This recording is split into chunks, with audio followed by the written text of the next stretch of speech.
رب اشرح لي صدري ويسر لي أمري واحلل عقدة من لساني يفقهوا قولي. ربي زدني علما ربي زدني علما ربي زدني علما. اللهم فقهنا في الدين. اللهم إنا نسألك علما نافعا ونعوذ بك من علم لا ينفع. তো প্রথমেই শুরু করার মানে মূল বইয়ে যাওয়ার পূর্বে আমাদের যে বিষয়বস্তু সেটা আমরা আরবি বর্ণমালা দ্বারা শুরু করব। এখানে একটা বই আছে মানে মদিনা বুকসের বাংলা নোটস নামে। যদি এই বইটা পুরাটা প্রয়োজন নেই, আমাদের জাস্ট প্রথম দর্শের জন্য কিছুটা প্রয়োজন পড়বে। তো প্রথম যেই বিষয় সেটা হচ্ছে আরবি বর্ণমালা কয়টি। আরবি বর্ণমালা হচ্ছে 29টি, আমরা জানি। তো এই 29টির মধ্যে অনেকে 28টিও বলে থাকে, কারণ যে আলিফ, যেটা আলিফ, এই আলিফের নিজস্ব কোনো উচ্চারণ নাই। এই আলিফের উচ্চারণটা হচ্ছে হামজার নেই। আলিফের উচ্চারণ হচ্ছে হামজার নেই। আমরা যখন বলি, আমরা কোনো সময় কিন্তু বলি না যে আলিফ জবর আ, আলিফ জের ই, আলিফ পেশ উ। বরং এই আলিফ জবর আ, আলিফ জের ই এবং আলিফ পেশ উ, ওইটা মূলত হামজার উচ্চারণ। হামজা জবর আ, হামজা জের ই, হামজা পেশ উ। তো এই হামজার উচ্চারণটা হচ্ছে আলিফের মতো। তো আলিফটা মানে হামজার উচ্চারণের মতো হয়। আলিফটাকে সাধারণত অনেকে গণনা করে না, অনেকে বলে 28টা হরফ আরবি বর্ণমালায়। আবার আলিফকে গণনা করলে 29টা হয়। এটাই এতটুকু, এখানে এতটুকুই প্রয়োজন, বাকি কিছু দরকার নাই। জি, দ্বিতীয় যেই বিষয় সেটা হচ্ছে স্বরধ্বনি। আচ্ছা, আরেকটা বিষয় হচ্ছে যে আমরা দেখলাম যে হরফ, আরবি বর্ণমালায় 29টা হরফ আছে। তো এই হরফ 29টা বাংলা বর্ণমালায় যেমন বিভিন্ন আহ বাংলা বর্ণমালায় যেমন বর্ণ থাকে, যেমন স্বর, স্বরয়া, হ্রস্ব ই, দীর্ঘ ই, এগুলো যেমন আছে। তো এগুলোর মতো আরবিতে 29টা হরফ। তো বাংলা বর্ণমালার যে বর্ণগুলো আছে, এগুলাকে যেমন একটার সাথে আরেকটাকে যুক্ত করে শব্দ বানানো যায়, আবার সেই শব্দকে একটার পর আরেকটা যুক্ত করে বাক্য বানানো যায়। যেমন আমি যদি বলি যে সরয়া আকার যোগ ম যোগ রয়াকার রয়াকার রা, আমরা। তো এখানে সরায়া একটা বর্ণ, ম একটা বর্ণ, আর রয়াকার রা একটা বর্ণ। তো তিনটা বর্ণ মিলে একটা শব্দ হলো আমরা। আবার আমরা যদি আরো এখন যদি এই শব্দের মতো করে স্কুলে, স্কু প্লাস লে স্কুলে, তারপরে যা যোগ রস্বই যাই, আমরা স্কুলে যাই, এমন করে তিনটা শব্দ নিলাম এবং তিনটা শব্দকে একত্রিত করে আমরা বাক্য বানালাম। এই তিনটা শব্দকে একত্রিত করে কি করলাম, আমরা বাক্য বানালাম যে আমরা স্কুলে যাই। তাহলে প্রথমে ছিল বর্ণ, সেই বর্ণ থেকে আমরা বর্ণমালার সমষ্টি নিয়ে বানালাম কি শব্দ। আর সেই শব্দ, কতগুলো শব্দমালার সমষ্টি মিলে হলো কি বাক্য। তো আরবিতেও সেম, আরবিতেও যেমন 29টি হরফ আছে, আরবিতেও যেমন 29টি হরফ আছে। তো 29টি হরফ কি করে, একটা আরেকটার সাথে মিলে মিলে একটা শব্দ গঠন করে। আবার এই সেই শব্দ আবার কতগুলো শব্দের সাথে মিলে একটা বাক্য গঠিত হয়। যেমন এই যে নির্মি যদি আমরা উদাহরণটা দেখি যেমন কফ, আরবি বর্ণমালার একটা বর্ণ। তারপর হচ্ছে লাম, এটাও কি আরবি বর্ণমালার একটা বর্ণ, আরবি হরফের মধ্যে একটা হরফ। এবং মিম, এটাও কি আরবি হরফের মধ্যে একটা হরফ। তো কফ, লাম এবং মিম তিনটা মিলে হলো কি কলম, মানে হাতে আমরা কলম দিয়ে যে লিখি সেই কলম। তো একটা শব্দ গঠিত হলো। তারপরে যে কাফ জের কি, একটা শব্দ, একটা শব্দ না, একটা বর্ণ। এই যে কাফ জের কি, তারপরে হচ্ছে আরে তারপরে হচ্ছে তা জবর তা, তারপরে এটা হচ্ছে আলিফ, খালি আলিফ, তারপর হচ্ছে বা। এই চারটা বর্ণমালা মিলে কি হলো, চারটা বর্ণ মিলে হলো কিতাবুন, একটা শব্দ। তো আবার এই কিতাবুন, এটা একটা শব্দ। আবার হাদা আরেকটা শব্দ। হাদা যদিও এখানে এই মুহূর্তে দেওয়া নাই, আমরা যদি লিখি আর কি, যে এমন করে লিখতে পারি আমরা, হাদা, এটা হচ্ছে হা, হায়ের উপর একটা খাড়া জবর, আর জাল আলিফ জবর জা, হাদা। তো হাদা একটা শব্দ, আর কিতাবুন আরেকটা শব্দ। তো এখানে দুইটা শব্দ মিলে একটা বাক্য গঠিত হলো যে হাদা কিতাবুন, এটি একটি কিতাব। তো বাংলা বর্ণমালায় যেভাবে চলে, বর্ণ থেকে শব্দ, শব্দ থেকে বাক্য, আরবিতেও সেম, বর্ণ থেকে শব্দ, শব্দ থেকে বাক্য। এবং নিচের উদাহরণগুলো সেম, এই যে নিচের উদাহরণগুলো রসুল, ইয়াউম, বাহার, এই সবগুলা কি সেম। মসজিদ, মিম সিন জিম দাল মিলে মসজিদ। তা রসুল, র সিন ওয়াও লাম রসুল। মিলে মিলে বাক্য হচ্ছে, শব্দ হচ্ছে। যে এর পরবর্তী যে বিষয় সেটা হচ্ছে হরকত। দ্বিতীয় যেই বিষয় সেটা হচ্ছে হরকত। তো বাংলায় হরকতের যেই অনুবাদ করা হয় সেটা হচ্ছে স্বরধ্বনি। সেটা হচ্ছে কি স্বরধ্বনি। বাংলায় আমরা স্বরধ্বনি, ব্যঞ্জন ধ্বনি পড়ি। তো আরবিতে এটাকে বলা হয় স্বরধ্বনি, হরকতকে বলা হয় স্বরধ্বনি। আমরা জানি যে কায়দা যারা পড়েছি ছোটবেলায়, তারা জানি যে জবর, জের এবং পেশকে হরকত বলা হয়। জবর, জের এবং পেশকে কি বলে? হরকত বলা হয়। জবর, জের এবং পেশ।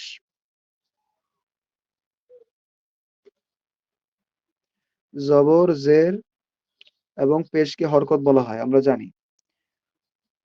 তো আবার এই জবর, জের, পেশ যখন একের জায়গায় একাধিক হয়, যখন দুই জবর হয়, দুই জের হয় বা দুই পেশ হয়, তখন সেটাকে আমরা বলি কি? তানভিন বলি, তানভিন। এটাও আমরা কায়দায় পড়েছি। এগুলো বেসিক বিষয়, এগুলো আমাদের জানতে হবে প্রথমে। তাহলে এগুলোর উপর ভিত্তি করে আমাদের, মানে এই বেসিকের উপর ভিত্তি করে আমাদের অন্যান্য ভিত্তিগুলো গড়ে উঠবে। তাই এটা আমাদের এখন জানতেই হবে, যদি এগুলো আমাদের জানা বিষয়। তাহলে আমরা বুঝলাম বা আমরা জানলাম যে স্বরধ্বনি বা হরকত আরবিতে তিন রকম হয়: জবর, জের এবং পেশ। জবরটা কোনো হরফের উপরে হয়, জেরটা কোনো হরফের নিচে হয়, আর পেশটাও কি হয়? কোনো হরফের উপরে হয়। আবার বললাম যে জবর যদি দুইটা হয় তাহলে জবর যদি দুইটা হয় বা জের যদি দুইটা হয় বা পেশ যদি দুইটা হয়, তাহলে সেটাকে আমরা কি বলছি? তানভিন বলছি, তানভিন।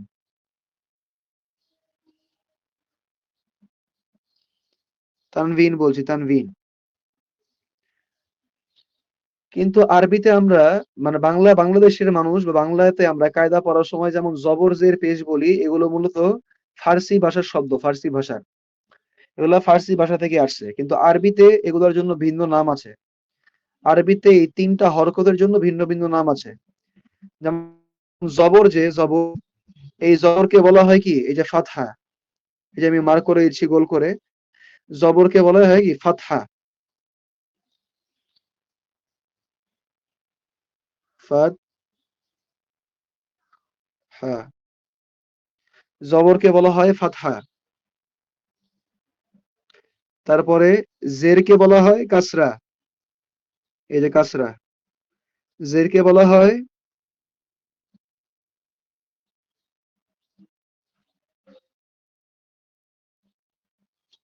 কাসরা। গোলতা আছে যেহেতু কাসরাতুন, তো গোলতা এর মধ্যে ওয়াকফ করলে আমরা জানি যে হায়ের উচ্চারণ করতে হয়। তাই আমরা এই শেষে বাংলা লেখার সময় একটা হ লিখলাম, কাসরাহ। ফাতহাহ, এখানে একটা হ লিখতে পারি, ফাতহাহ। আর পেশ যেটা, পেশের আরবি নাম হচ্ছে কি? দম্মা। পেশের আরবি নাম কি? দম্মা, দম্মা।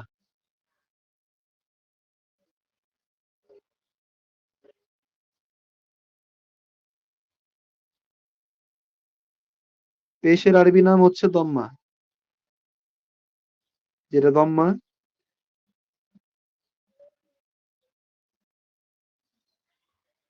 পেশের আরবি নাম হচ্ছে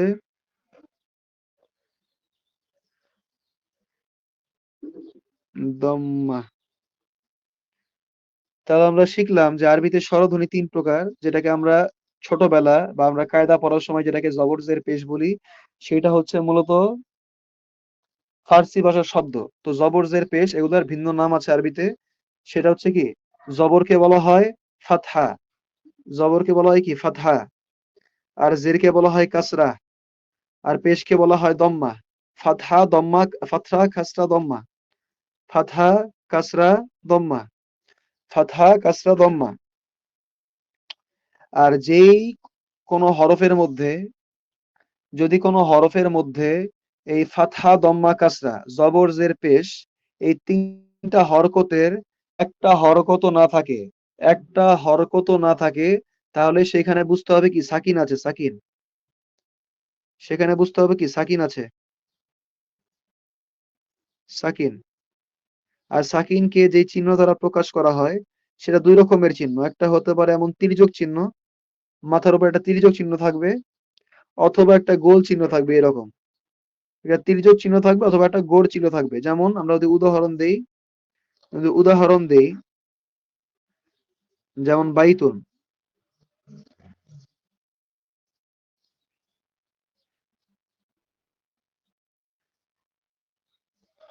এই যে বাইতুন, এই যে ইয়া এর মধ্যে কিন্তু সাকিন, ইয়া এর মধ্যে কি সাকিন, এখানে একটা সাকিন, অথবা এটাকে এইভাবে প্রকাশ করা যায় বাইতুন, বাইতুন।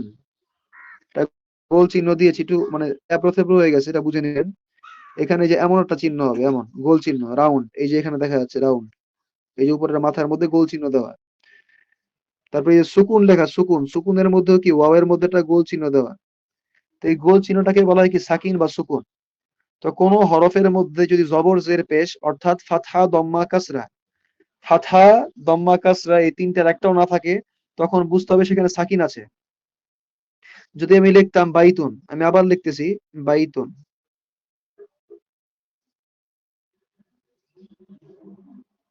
বাইতুন, দেখেন বায়ের মধ্যে জবর আছে, আর এই তায়ের মধ্যে তানভিন আছে, তানভিন দুই পেশ তানভিন মানে দম্মা আছে, কিন্তু ইয়ার মধ্যে কোনো চিহ্নই দেওয়া নাই, জবরজের পেশের কোনো চিহ্ন দেওয়া নাই। যখন দেখলাম জবরজের পেশ বা ফাতহা কাসরা দম্মা এই তিনটার একটার কোনো চিহ্ন দেওয়া নাই, তখনই বুঝতে হবে যে এখানে সাকিন আছে একটা। এই সাকিন দেওয়া থাক বা নাই থাক, এখানে সাকিন ধরে নিতে হবে। সাকিন থাকলে যেভাবে উচ্চারণ করতে হয়, যেভাবে পড়তে হয়, সেইভাবেই পড়তে হবে।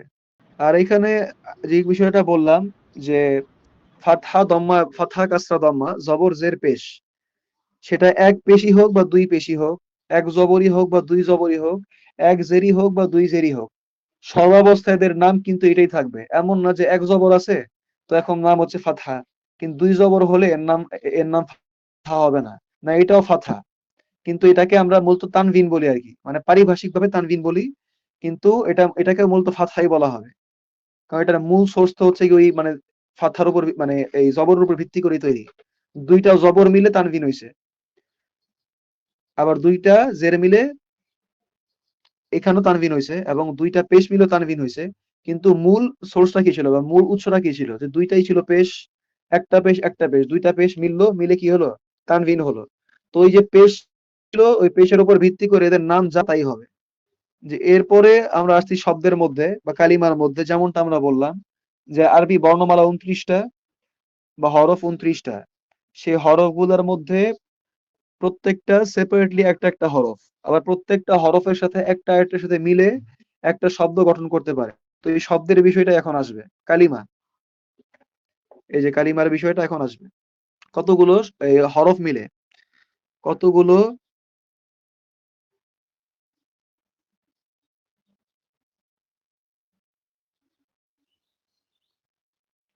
হরফ মিলে শব্দ গঠিত হয়, কতগুলো হরফ মিলে শব্দ গঠিত হয়। এই শব্দ আরেকটা বাংলা নাম হচ্ছে পদ। আমরা বাংলায় পদ পড়েছি, শব্দের আরেকটা বাংলা নাম হচ্ছে কি পদ। আর এটাকে আরবিতে বলা হয় কি কালিমা, এটাকে আরবিতে বলা হয় কালিমা। আমরা বাংলায় পদ পড়েছি, আমরা জানি বাংলা ভাষায় পদ হচ্ছে 5 প্রকার। বাংলা ভাষায় পদ হচ্ছে 5 প্রকার: বিশেষ্য, বিশেষণ, সর্বনাম, অব্যয়, ক্রিয়া। বিশেষ্য, বিশেষণ, সর্বনাম, অব্যয়, ক্রিয়া, এই যে এখানে লেখাই আছে এটা। বিশেষ্য,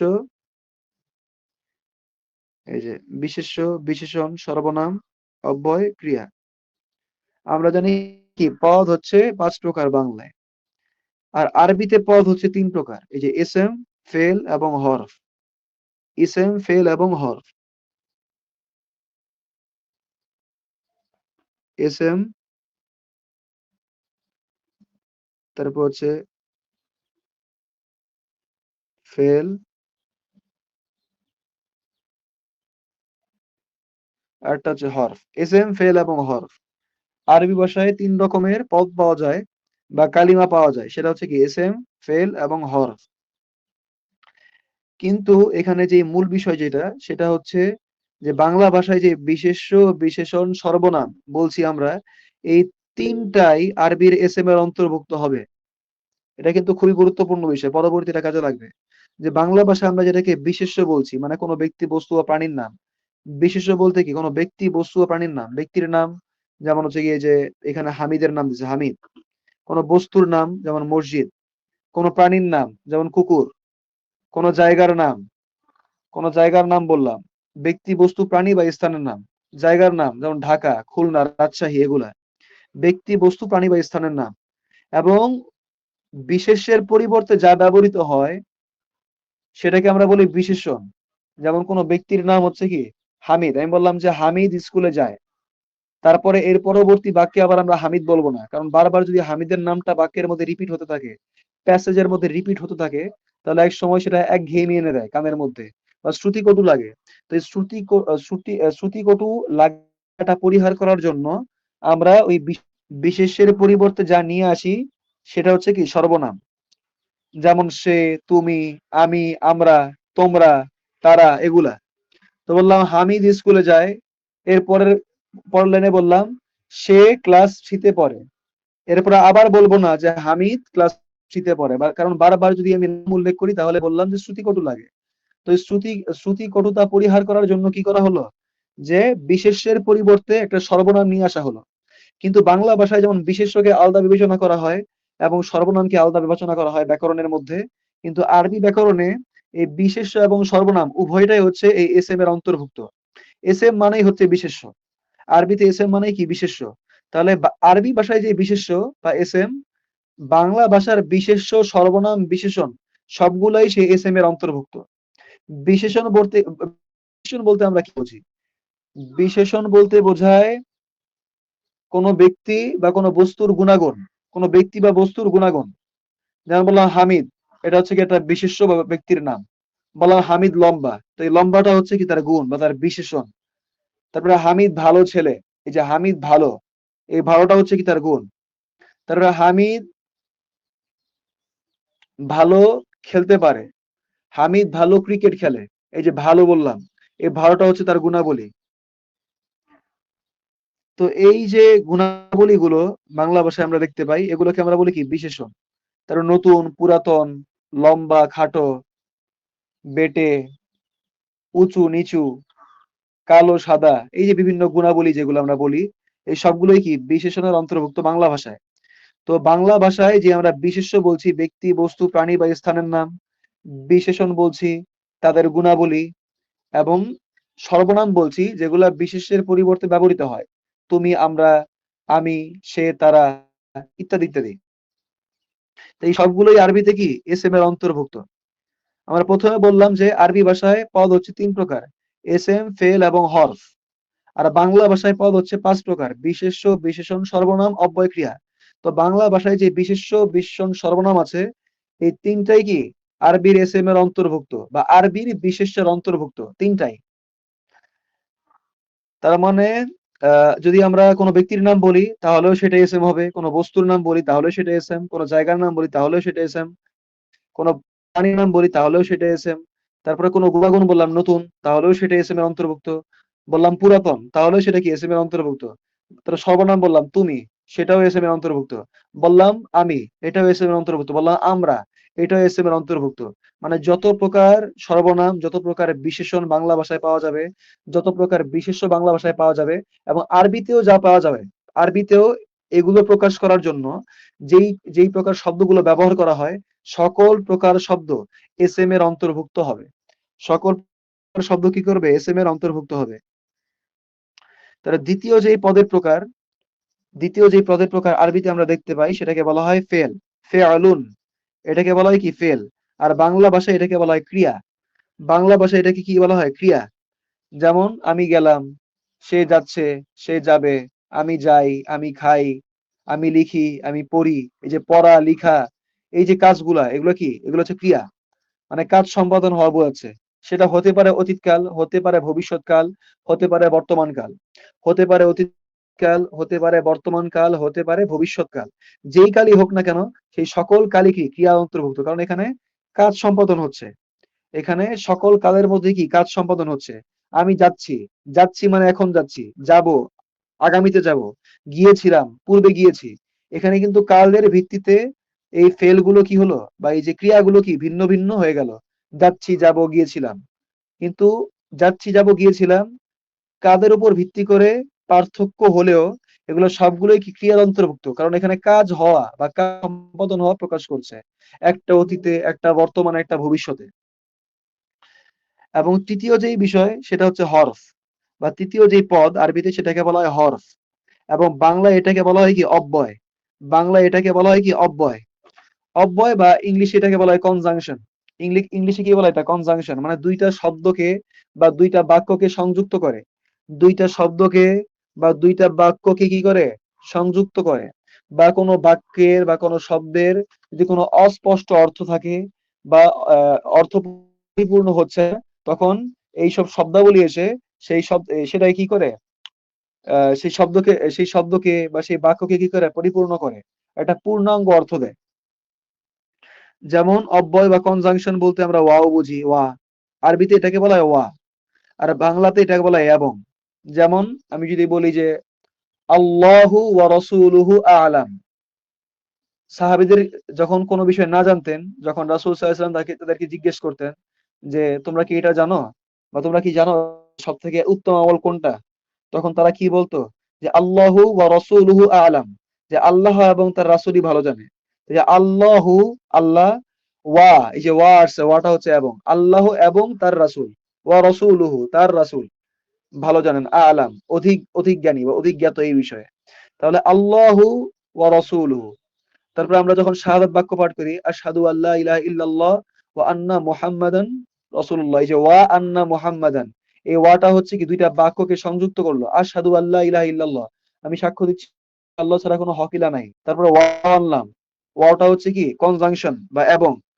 তারপরে বললাম ওয়া আন্না মুহাম্মাদান রাসূলুল্লাহ, ওয়া আন্না মুহাম্মাদান রাসূলুল্লাহ, এবং আমি আরো সাক্ষ্য দিচ্ছি যে মুহাম্মদ সাল্লাল্লাহু আলাইহি সাল্লাম আল্লাহর রাসূল। তো দুইটা বাক্যকে সংযুক্ত করার জন্য কি আনলাম? এখানে ওয়াও নিয়ে আসলাম বা অব্যয় নিয়ে আসলাম বা কনজাংশন নিয়ে আসলাম, যেটাকে আরবিতে আমরা বলছি হরফ। আবার যখন বললাম আল্লাহু ওয়া রাসূলুহু, তখন আল্লাহ একটা শব্দ আর রাসূলুহু আরেকটা শব্দ, দুইটা ভিন্ন ভিন্ন শব্দকে একত্রিত করার জন্য ওয়াও নিয়ে আসলাম। আমরা এসএম পড়লাম, এই যে আমরা এখন পদ পড়লাম কিন্তু, যে আরবিতে পদ তিন প্রকার: এসএম, ফেল এবং হরফ। আমরা আরবিতে পদ পড়লাম এসএম, ফেল এবং হরফ। এখন আমাদের আলোচনার বিষয়বস্তু হচ্ছে এসএম। আমরা এসএম নিয়ে আলোচনা করব। ফেল এবং হরফ এই দুইটাকে বাদ, এই দুইটা আলোচনা এখন নাই। এই দুইটা আলোচনার বিষয়বস্তু এই মুহূর্তে না, এই দুইটা পরে। এখন আমরা শুধু এসএম নিয়ে আলোচনা করব। এসএম, শুধু এসএম নিয়ে আলোচনা করব। এসএম, এসএম বলতে আমরা কি বললাম? যে বাংলায় বিশেষ্য, বিশেষণ, সর্বনাম তিনটাই এর অন্তর্ভুক্ত। এখন এই যে এসএম আমরা বললাম বা বিশেষ্য, বিশেষণ, সর্বনাম, এগুলা, এই এসএম গুলো, এগুলোর শেষ অক্ষরে হরকতের পরিবর্তন হয়। আমরা প্রথমে পড়েছি যে আরবিতে হরকত বা স্বরধ্বনি তিন প্রকার। আমরা যেটাকে জবর জের পেশ বলি, আরবিতে সেটাকে কি বলা হয়? ফাতহা, কাসরা এবং দম্মা। ফাতহা, কাসরা এবং দম্মা। তো এই ফাতহা, কাসরা এবং দম্মা কোন এসএম এর শেষ হরফে হবে। এই ফাতহা, কাসরা এবং দম্মা একটা এসএম এর শেষ হরফে হবে। আমরা আগেই বলেছি পদ তিন প্রকার: এসএম, ফেল এবং হরফ। আরবিতে ফেল এবং হরফ আমাদের আলোচনার বিষয়বস্তু এই মুহূর্তে না, শুধুমাত্র এসএম হচ্ছে আমাদের আলোচনার বিষয়বস্তু। তো এসএম এর শেষ হরফে, এসএম এর শেষ হরফে আমি যেমন একটা শব্দ লিখি,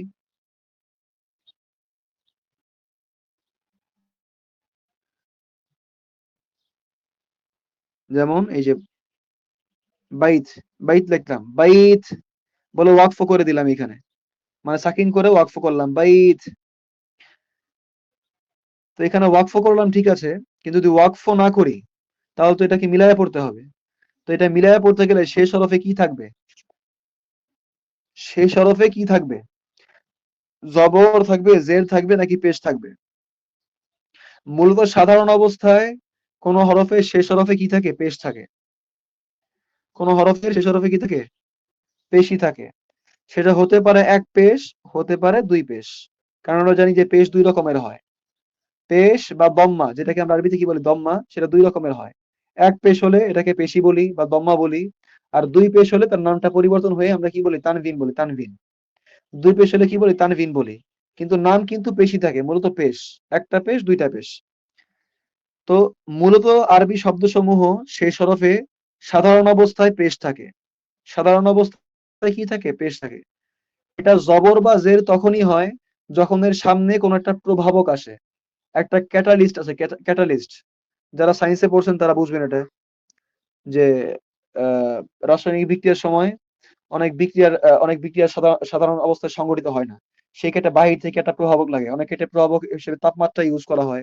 কোনো বিক্রিয়ার ক্ষেত্রে 200 ডিগ্রি সেলসিয়াস তাপমাত্রা, কোনটার ক্ষেত্রে 100 ডিগ্রি সেলসিয়াস তাপমাত্রা, এমন তাপমাত্রা প্রভাবক হিসেবে কাজ করে।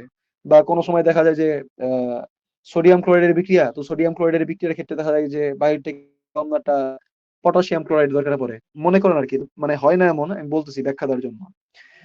তো এইরকম আরকি আহ কোন শব্দের শেষ হরফে সাধারণত কি হয়? পেশ হয়। হতে পারে ১ পেশ, হতে পারে ২ পেশ, মানে দম্মা হয়। কিন্তু এর শেষ হরফে কখনো আবার ১ জবরও হতে পারে বা ২ জবরও হতে পারে। আবার ১ জেরও হতে পারে, ২ জেরও হতে পারে। তো যখন ২ জবর বা ১ জবর হবে, ২ জের বা ১ জের হবে, তখন এর জন্য কোনো একটা নির্দিষ্ট কারণ থাকবে। ওই শব্দটার সামনে কোন একটা শব্দ আসতে হবে বা এমন কোন একটা প্রভাবক আসতে হবে যেইটা এসে সেই শব্দের শেষ হরফের উপরের ২ পেশ বা ১ পেশকে পরিবর্তন করে ২ জবর বা ১ জের, ২ জবর বা ২ জের, ১ জবর বা ১ জের বা ২ জের বানাবে। ১ জের বা ২ জের, ২ জবর বা ১ জবর, এরকম অবস্থায় নিয়ে যাবে। একটা প্রভাবক থাকতে হবে। এবং সেই প্রভাবকগুলা কি সেটা আমরা পরে শিখব। কিন্তু এটা আমাদের এই মুহূর্তে দরকার নাই। এটা জাস্ট ধারণা দিয়ে রাখা, এটা কনসেপ্ট ক্লিয়ার করা। তো এই যে কোন শব্দের শেষ হরফে পেশ হওয়া, জবর হওয়া বা জের হওয়া, পেশ হওয়া বা জবর হওয়া বা জের হওয়া, এই পেশ হওয়া, জবর হওয়া, জের হওয়া, এর উপর ভিত্তি করে এর উপর ভিত্তি করে আরবি পদের মধ্যে ৩ প্রকার। আমরা জানি কি আরবি পদ ৩ প্রকার: এসএম, ফেল এবং হরফ। আমরা এসএম নিয়ে আলোচনা করছিলাম। তো আরবি শব্দের এসএম এর শেষ হরফে জবর হবে, জের হবে নাকি পেশ হবে, এর উপর ভিত্তি করে সেই এসএম কে নামকরণ করা যায়। সেই এসএম কে একটা নামকরণ করা যায়। কি নামকরণ করা যায়? যদি কোনো শব্দের শেষ হরফে পেশ হয়, যদি কোনো শব্দের শেষ হরফে বা কোনো এসএম এর শেষ হরফে পেশ হয়, যেমন আমরা দেখছি এখানে কি, আমি জুম আউট করি বা জুম ইন করি, জুম আউট না, যে কোনো শব্দের শেষ হরফে যদি পেশ হয়, এই যে দেখতে পাচ্ছেন এখানে মুহাম্মাদুন, মুহাম্মাদুন রাসূলুল্লাহ, মুহাম্মাদুন রাসূলুল্লাহ, এই বাক্যটা দেখেন যে মুহাম্মাদুন রাসূলুল্লাহ, মুহাম্মাদুন ২ পেশ, মুহাম্মাদুন এখানে কি ২ পেশ আছে, ২ পেশ। তো আমরা বলছি ২ পেশ থাকুক বা ১ পেশই থাকুক, নাম তার দম্মাই। এবং যেটা বলছিলাম আরকি, যে কোনো শব্দের শেষ হরফে জবর হবে, জের হবে নাকি পেশ হবে, এর উপর ভিত্তি করে এসএম কে নামকরণ করা হয়। তো কোনো শব্দের শেষ হরফে যদি পেশ হয়, হতে পারে ১ পেশ, হতে পারে ২ পেশ, হতে পারে ১ পেশ, হতে পারে ২ পেশ, তখন সেই ধরনের এসএম কে বা সেই ধরনের শব্দকে বলা হয় কি? মারফু বলা হয়, মারফু। সেই ধরনের শব্দকে বলা হয় কি? মারফু।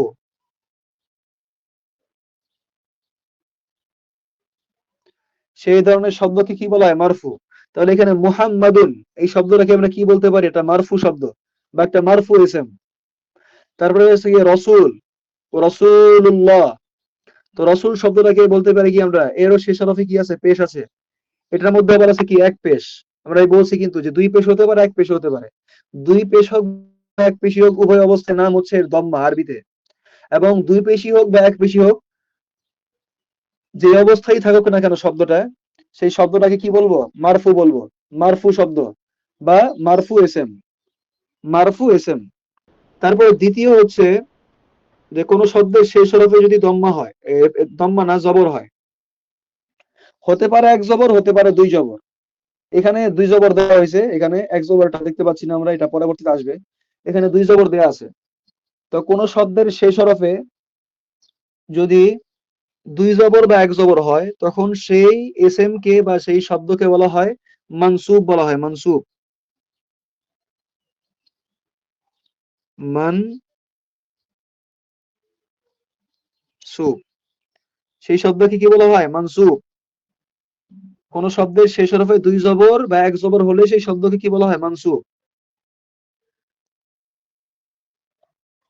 আর যদি কোনো শব্দের শেষ হরফে ২ জবর বা ২ জের বা ১ জের হয়, যেমন এখানে মুহাম্মাদিন, আল্লাহুম্মা সাল্লি আলা মুহাম্মাদিন, আমরা যে দরুদ পড়ি, আল্লাহুম্মা সাল্লি আলা মুহাম্মাদিন ওয়া আলা আলি মুহাম্মাদিন, এই যে মুহাম্মাদিন, তা কোনো শব্দের শেষ হরফে যদি কি হয়, দুই জের বা এক জের হয়, দুই জের বা এক জের হয়, সেটা ক্ষেত্র বিশেষে ভিন্ন হয়। কোনো সময় দুই জের হতে পারে, কোনো সময় এক জের হতে পারে। যখন দুই জের বা এক জের হয় তখন সেই শব্দকে বা সেই এসএম কে কি বলা হয়? তখন সেই শব্দকে বা এসএম কে বলা হয় মাজরুর।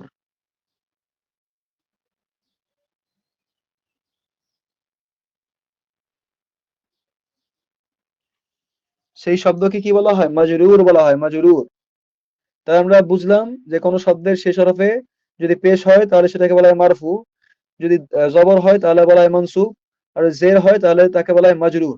আর এই যে নামগুলো আছে, যে ফাতহাকে বলা হয় এই জবরকে বলা হয় ফাতহা, তারপরে জেরকে বলা হয় কাসরা, আর এই পেশকে বলা হয় দম্মা, এই নামগুলো আপনারা মুখস্থ করে রাখবেন। এই নামগুলো আপনারা মুখস্থ করে ফেলবেন এবং শেষ হরফে কি হলে কি নামকরণ করা হয় সেটাও মুখস্থ করবেন। এখানে যেমন এই যে মুহাম্মাদুন, শেষ হরফে পেশ আছে, এটাকে বলছি মারফু।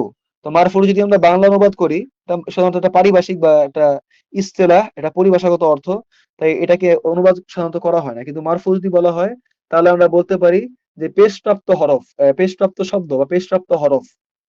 বাংলায় কি বলতে পারি? পেশপ্রাপ্ত হরফ বা পেশপ্রাপ্ত শব্দ। আর যদি শেষ হরফে জবর থাকে, দুই জবর বা এক জবর, তখন সেটাকে বলি মানসুব। মানে জবর প্রাপ্ত শব্দ বা ফাতহা প্রাপ্ত শব্দ, আরবিতে ফাতহা বলা হয়। আর যদি জের হয়, এক জের বা দুই জের হতে পারে, তাহলে সেটাকে বলি মাজরুর। মানে জের প্রাপ্ত শব্দ, জের প্রাপ্ত শব্দ শেষ হরফে বা কোনো শব্দের শেষ হরফে জের প্রাপ্ত শব্দ। তো যেটা আমরা এই কিছুক্ষণ পূর্বে দেখলাম যে কোনো শব্দের শেষ হরফে পেশ হতে পারে, জবর হতে পারে, জের হতে পারে, এবং তার আরবি নাম আমরা জানলাম। এবং আমরা বলেছি যে কোনো শব্দের শেষ হরফে এক পেশ হতে পারে, দুই পেশ হতে পারে, আবার দুই জবর হতে পারে, এক জবর হতে পারে, দুই জের হতে পারে, এক জেরও হতে পারে। এখন কখন একটা হবে, কখন দুইটা হবে, কখন একটা হবে, কখন দুইটা হবে, সেটা হচ্ছে আমরা এখন জানবো। নর্মাল একটা শব্দ নিব, নর্মাল একটা শব্দ নিচ্ছি আমরা প্রথমে।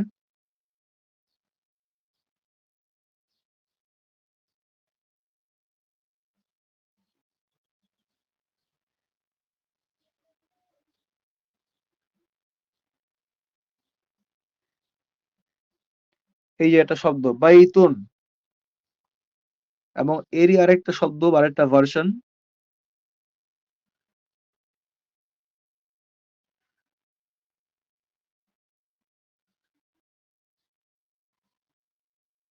আল বাইতু। বাইত মানে হচ্ছে বাড়ি, বাইত মানে হচ্ছে কি বাড়ি বা ঘর। তো এখানে বাইতুন, দেখেন বাইতুন, দেখেন বাইতুন যখন বললাম তখন কিন্তু এই বাইত শব্দটার সামনে কোনো আলিফ লাম যুক্ত করা হয় নাই। এই যে আলিফ লাম, কোনো আলিফ লাম যুক্ত করা হয় নাই। তো যখন কোনো শব্দের সামনে আলিফ লাম যুক্ত থাকবে না, কোনো এস এম এর সামনে, আমরা পদ নিয়ে আলোচনা করছি যে আমরা পদের মধ্যে এস এম সম্পর্কে বা বিশেষ সম্পর্কে আলোচনা করছি। তো সেই বিশেষের সামনে যখন আলিফ লাম যুক্ত থাকবে না, যখন আলিফ লাম যুক্ত থাকবে না তখন কি হবে?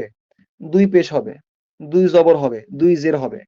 আর যদি কোনো বিশেষ্য বা এস এম এর পূর্বে আলিফ লাম যুক্ত হয়, তখন সেটা কি হবে? ওই তানভিন থাকবে না। তানভিন অবস্থায় যে দুই পেশ থাকে, দুই জবর থাকে বা দুই জের থাকে, তার মধ্য থেকে একটা পড়ে যাবে। একটা পড়ে গিয়ে এক পেশ হবে, এক জের হবে, এক জবর হবে। বোঝা গেছে? তো তখন এক জবর, এক জের বা এক পেশি হোক, বা আলিফ লাম না থাকলে দুই জবর, দুই জের বা দুই পেশি হোক, উভয় অবস্থায় আমরা ওই যে ইসম এর নামকরণ করেছিলাম যে পেশ থাকলে মারফু বলবো, সেই মারফুই বলবো একে। পেশ থাকলে কি বলবো? মারফু বলবো, মারফুই বলবো। এখানে দুই পেশ আছে, বাইতুন, আলিফ লাম নাই, এটাকেও মারফু বলবো, মারফু মারফু ইসম। আবার আল বাইতু, এখানে আলিফ লাম যুক্ত হয়ে একটা তানভিন, একটা পেশ পড়ে গেছে, এটাকেও মারফু বলবো, কারণ উভয়টারই কি শেষ হরফে পেশ আছে, দুই পেশি হোক বা এক পেশি হোক। এখন একটা হচ্ছে অনুবাদের বিষয়, যে এখানে যখন দুই পেশ থাকে, দুই জবর আর এক জবরের যে বিষয়, আর দুই জের বা এক জেরের যে বিষয়টা পরবর্তীতে আসবে, এটা আমাদের এখন জানা দরকার নেই। তো এটা হচ্ছে কি একদম মূল ফর্ম, কি বলে এটাকে, মানে এই আমরা ইংলিশ গ্রামার পড়ার সময় বলি না যে ভার্বের মূল ফর্ম বলি, তো এটা হচ্ছে ওই রকম আর কি, ভার্বের মূল ফর্মের মতো আর কি, যে কোনো শব্দের শেষে দুই পেশ থাকা বা এক পেশ থাকা, এটা প্রমাণ বহন করে যে এটা তার মূল ফর্মে আছে আর কি, মূল ফর্মে আছে, মূল ফর্মে আছে। তো এটা এটা মূল ফর্ম থেকে বিচ্যুত হয়, জবর বা জের হয় যখন অন্য কোনো অবস্থায় যায়, অন্য কোনো কিছু, অন্য কোনো প্রভাবক আসে বা ক্যাটালিস্ট আসে তখন। তো আপাতত এইখানে যেটা আমাদের জানতে হবে, যেহেতু আমরা জবর আর জের আলোচনা করছি না, শুধু পেশ নিয়ে আলোচনা করছি, তো এখানে আমাদের এটার অনুবাদ জানতে হবে, অনুবাদ। তো অনুবাদটা হচ্ছে যে কোনো শব্দের শেষে যদি দুই পেশ থাকে বা তানভিন অবস্থা থাকে এবং সামনে যদি আলিফ লাম না থাকে, সামনে যদি আলিফ লাম না থাকে, একটা বিষয় মনে রাখতে হবে যে আলিফ লাম এবং তানভিন তারা পরস্পরের শত্রু। আলিফ লাম এবং তানভিন তারা পরস্পরের শত্রু, তারা একযোগে একসাথে থাকতে পারে না। যদি আলিফ লাম থাকে তাহলে তানভিন থাকবে না, যদি তানভিন থাকে তাহলে আলিফ লাম থাকবে না। আলিফ লাম থাকলে তানভিন থাকবে না, যে আলিফ লাম থাকলে তানভিন আসবে না এবং তানভিন থাকলে আলিফ লাম আসবে না। তো যখন তানভিন থাকবে তখন সেটা অনুবাদ আমরা কিভাবে করব? এটাকে মূলত আমরা ইংলিশে আর্টিকেল বলি, আর্টিকেল। ইংলিশে আমরা আর্টিকেল বলি, ওই যে এ এন্ড দা এর মতো আর কি, এ এন্ড দা। তো এখানে বাইতুন, বাইতুন মানে হচ্ছে, বাইত মানে বাড়ি, আল বাইত এটাও মানে বাড়ি, দুইটা মানেই বাড়ি। কিন্তু বাইতুন মানে হচ্ছে একটি বাড়ি, মানে এ হাউস, এ হাউস মানে অনির্দিষ্ট বাড়ি। যখন তানভিন থাকবে সেটা অনির্দিষ্টতা বোঝাবে। যখন কোনো শব্দের শেষে তানভিন থাকবে, দুই জবর থাকতে পারে, দুই জের থাকতে পারে, দুই পেশ থাকতে পারে, যে অবস্থায় থাকুক না কেন। মারফু, মানসুব বা মাজরুর। মারফু মানে দুই পেশ বা এক পেশ, তারপর হচ্ছে মাজরুর মানে হচ্ছে দুই জের বা এক জের, আর মানসুব মানে দুই জবর বা এক জবর, যে অবস্থায় থাকুক না কেন। যদি তানভিন অবস্থায় থাকে তখন আমরা কি করব, অনুবাদের সময় সেই শব্দটার যে বাংলা অনুবাদ, তার সামনে একটি যোগ করব, একটি, একটি বাড়ি, একটি গাড়ি, একটি ছাগল, একটি গরু, একজন মানুষ, এমন আর কি, মানে একটি নিয়ে আসতে হবে যদি তার সাথে তানভিন থাকে। এটাকে বলা হয়, আরবিতে বলা হয় নাকিরা। আরবিতে কি বলা হয় এটাকে? নাকেরা বলা হয়, নাকেরা।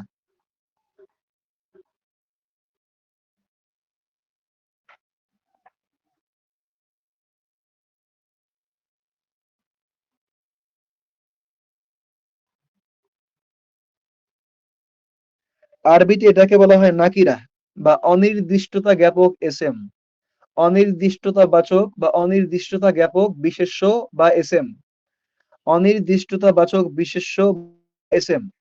তো নাকিরা, নাকিরা মানে হচ্ছে অনির্দিষ্ট। নাকেরা মানে কি? অনির্দিষ্ট, অনির্দিষ্ট। তাহলে এই বাইতুন বলতে আমরা কি বলবো? একটি বাড়ি বলবো, একটি বাড়ি মানে এ হাউস, এ হাউস একটি বাড়ি, আর্টিকেল, এটা মনে রাখতে হবে। আর যখন বলবো যে আল বাইতু, তখন এটা হচ্ছে নির্দিষ্ট বাড়ি, দা হাউস বাড়িটি, শেষে একটা টি যুক্ত হবে। যখনই আল যুক্ত হবে কোনো শব্দের সাথে, তখনই সেই শব্দের বাংলা অনুবাদের পর সেই শব্দের শেষে একটি টি যুক্ত হবে। আর যখনই কোনো শব্দের সামনে আলিফ লাম থাকবে না, শেষে তানভিন থাকবে, তখনই তার অনুবাদের সময় সেই শব্দ করে বাংলায় তার সামনে একটি, তার সামনে একটি শব্দ যুক্ত করব, একটি, একটি যুক্ত করব, একটি বাড়ি। আর এটা হচ্ছে বাড়িটি, আল বাইতু। একটা হচ্ছে এ হাউস আর একটা হচ্ছে দা হাউস। আর এই যে এটাকে বলা হয় নির্দিষ্টতা জ্ঞাপক, যখন আলিফ লাম যুক্ত হয়ে যায় এটাকে বলে নির্দিষ্ট হওয়া বা নির্দিষ্টতা জ্ঞাপক এসএম বা বিশেষ্য, নির্দিষ্টতা জ্ঞাপক এসএম বা বিশেষ্য। তো এই নির্দিষ্টতা জ্ঞাপক এসএম বা বিশেষ্য এটা হচ্ছে বাংলা নাম, কিন্তু আরবি নাম কি? আরবিতে বলা হয় মারেফা।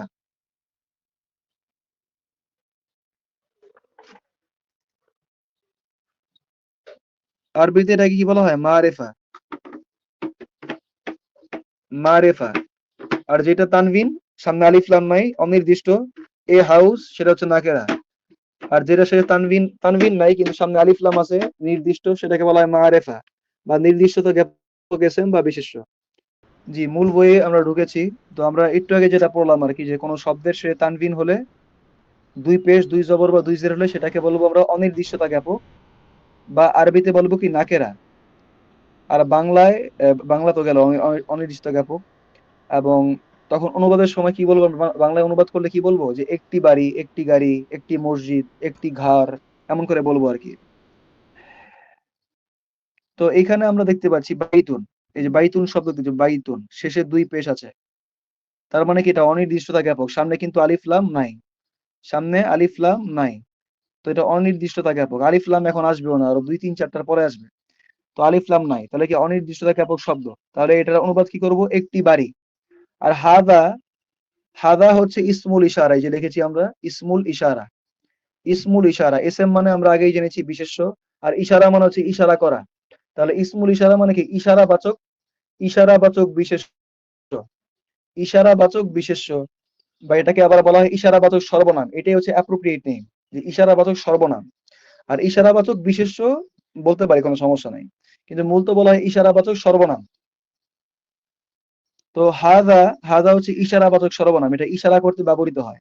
আবার এই ইশারাবাচক সর্বনামের মধ্যে আবার দুইটা ভাগ আছে, একটা হচ্ছে স্ত্রীদের জন্য ব্যবহৃত হয়, একটা হচ্ছে পুরুষদের জন্য ব্যবহৃত হয়।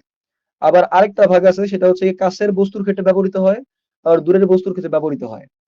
তো এখন যেটা আমরা দেখছি হাদা, এটা নিকটবর্তী পুরুষের দিকে ইঙ্গিত করতে ব্যবহৃত হয়, নিকটবর্তী পুরুষের দিকে ইঙ্গিত করতে ব্যবহৃত হয়। আবারও বলছি, নিকটবর্তী পুরুষবাচক শব্দ বা পুরুষবাচক কোনো কিছু বোঝানোর সময় নিকটবর্তী কোনো কিছু বোঝানোর জন্য এটা ব্যবহৃত হয়।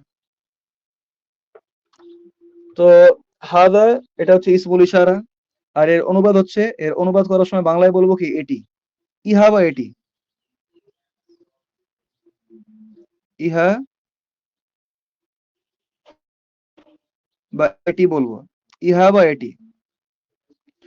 আর বাইতুন, বাইতুন তো বললাম এই যে তানভিন থাকলে অনির্দিষ্ট হবে, আর অনির্দিষ্ট হলে অনুবাদের সময় বাংলায় একটি নিয়ে আসবো, আর মূল শব্দটার বাংলা অনুবাদ করব একটি বাড়ি। আর যেহেতু সামনে আবার এটিও আছে, তাহলে কি বলবো? হাদা বাইতুন মানে কি? এটি একটি বাড়ি। যদি শুধু বলতাম যে বাইতুন একটি বাড়ি, তাহলে এটা কোনো বাক্য না, একটা শুধুমাত্র শব্দ।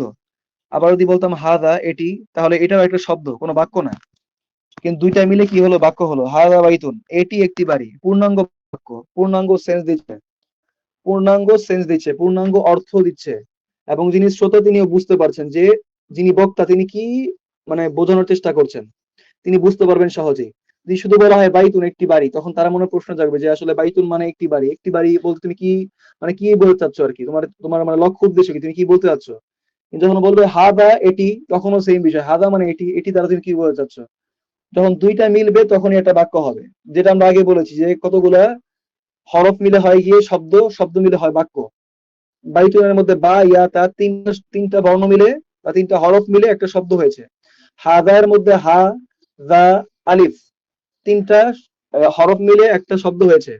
আর এখানে হাদা বাইতুন, দুইটা শব্দ মিলে একটা বাক্য হয়েছে। তো হাদা বাইতুন, এটি একটি বাড়ি। তারপর এরপরে হচ্ছে হাদা মসজিদুন, হাদা মানে কি? আমরা একটু আগে বললাম ইসমুল ইশারা। হাদা মানে হচ্ছে এটি, আর মসজিদ, মসজিদ মানে তো মসজিদ, কিন্তু সামনে কোনো আলিফ লাম নাই, তার মানে এটা কি? নির্দিষ্ট না। আর পেছনে তানভিন আছে, তার মানে কি? অনির্দিষ্ট। তাহলে কি বলবো এখন? একটি মসজিদ বলবো, মসজিদটি বলবো না, কারণ আলিফ লাম তো নাই। হাদা মসজিদুন, এটি একটি মসজিদ। তারপরে হাদা বাবুন, আগের মতোই, হাদা হচ্ছে এটি, আর বাবুন, বাব, সামনে আলিফ লাম নাই, বাব মানে দরজা, সামনে আলিফ লাম নাই। আলিফ লাম না থাকলে কি? অনির্দিষ্ট। শেষে তানভিন আছে মানে কি? অনির্দিষ্ট। তাহলে কি বলবো? বাবুন, একটি দরজা, দরজাটি বলবো না। হাদা বাবুন, এটি একটি দরজা। তারপরে আসছে কিতাবুন, কিতাব মানে তাহলে কি বলবো? একটি কিতাব, কিতাবটি বলবো না। আর দুইটা মিলে কি বলবো? হাদা কিতাবুন, এটি একটি কিতাব। তারপরে হাদা কলামুন, কলম মানে কলম, যে তানভিন আছে তার মানে অনির্দিষ্ট, তাহলে কি বলবো? একটি কলম। তাহলে হাদা কলামুন, এটি একটি কলম।